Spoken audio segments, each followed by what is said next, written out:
एक छोटे से गांव धनपुर में एक किसान रामलाल अपनी पत्नी सुशीला और बेटी गुड़िया के साथ रहता था।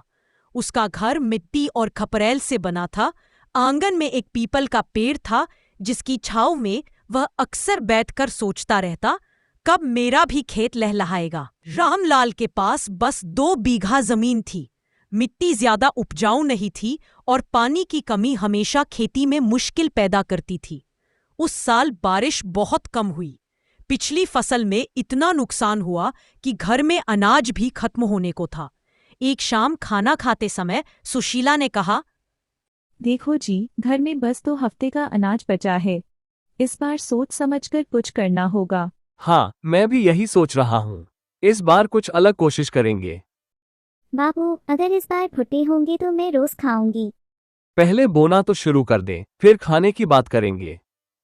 कुछ दिन बाद रामलाल गांव के हाट में गया, जहां उसकी मुलाकात बूढ़े किसान गोपाल काका से हुई। गोपाल काका ने कहा, रामलाल, इस बार मक्का बोकर देख, ज्यादा पानी नहीं चाहिए और जल्दी तैयार हो जाती है। रामलाल को बात जंच गई। वो घर लौटते ही सुशीला से बोला,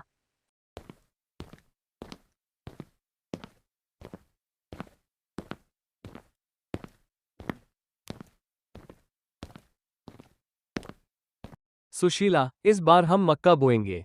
जल्दी फसल होगी और अच्छे दाम भी मिलेंगे। तो देर किस बात की?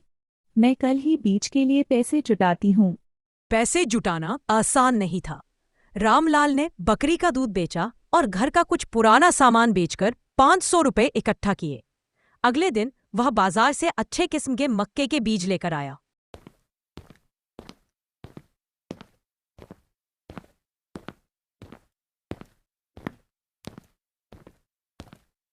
सुबह सुबह परिवार खेत में पहुंचा। खेत को खरपतवार से साफ किया गया और बीज बोना शुरू हुआ। बाबू, मैं बीज तुम्हें दूंगी, आप बोते जाना। ध्यान रखना, कोई बीज जमीन पर बर्बाद ना हो। हर दाना कीमती है। गांव के कुछ लोग मजाक करते हुए बोले, अरे रामलाल, मक्का बो रहा है? गेहूं बोता तो पेट भरता, ये क्या नया शौक है? भाई, नई सोच अपनाने में हर्ज क्या है? देखते हैं किस्मत साथ देती है या नहीं। बीज बोने के बाद भी परेशानी खत्म नहीं हुई। बारिश बहुत कम थी। पौधे कमजोर लग रहे थे। रामलाल सुबह और शाम खेत में जाकर पौधों को देखता और खुद से कहता, तुम सब मेरे बच्चों जैसे हो, मैं तुम्हें सूखने नहीं दूंगा।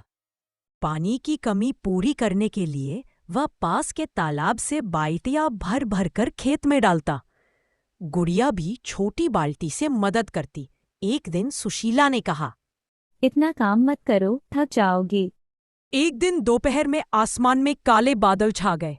थोड़ी देर में मूसलधार बारिश शुरू हो गई।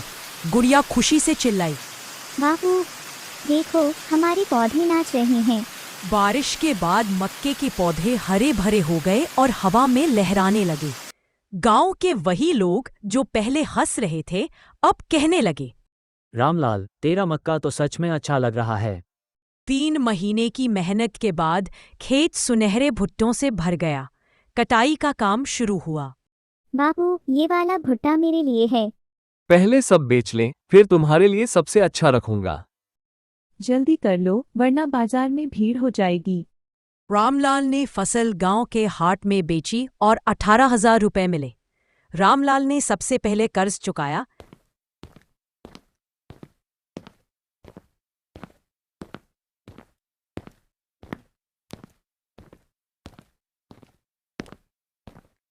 फिर घर के लिए अनाज और गुड़िया के लिए नए कपड़े खरीदे।